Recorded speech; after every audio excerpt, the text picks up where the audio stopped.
কাছে।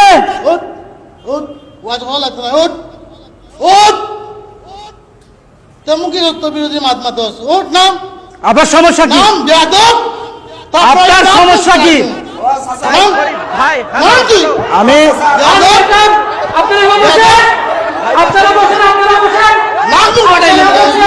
এখানে সামান্য বিলবোর্ড রয়েছে, আপনারা বসেন। ইসলাম বিরোধী কোনো কিছু হলে তমুকি চত্বরে আমরা বলবো। সেটা ইসলামের দাবি। আপনারা বসেন। কখনো ইসলামী ছেলে আমরা বলতে চাই না, আমরা বলতে হবে। আমাকে দেন, আমাকে দেন, কথা বলতে হবে।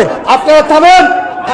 আমি আপনার চেয়ারম্যান করে আল্লাহর রাস্তা আপনারা বলতে আজকের মাহফিল হইব, কোনো সমস্যা না ভাই। বলতে ভাই ভাই বলতে আপনারা উত্তেজিত হইব না।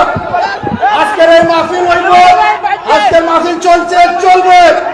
এই মাহফিলে যারা বাধা দেওয়ার চেষ্টা করতেছে তারা প্রকাশ্যে আমরা বিচার করব। এই বেয়াদব কোন বেয়াদব আজকে এই জালালাবাদী হুজুরকে আমরা ভালোবাসি, আমরা হুজুরে আনছি।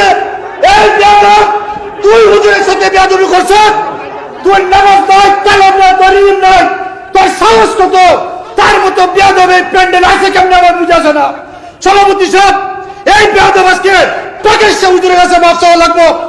এর বিচার প্রকাশ্যে যদি আমরা না করে ভবিষ্যতে আরো বেয়াদবি ঘটনা ঘটবো।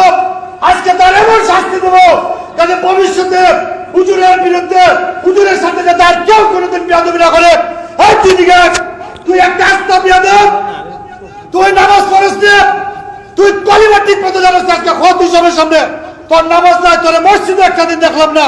তুই কোন সাহসে তোর মতো এই লোক এই বেয়াদবের প্যান্ডেলে টুকে কেমন আমার বুঝে আসে না।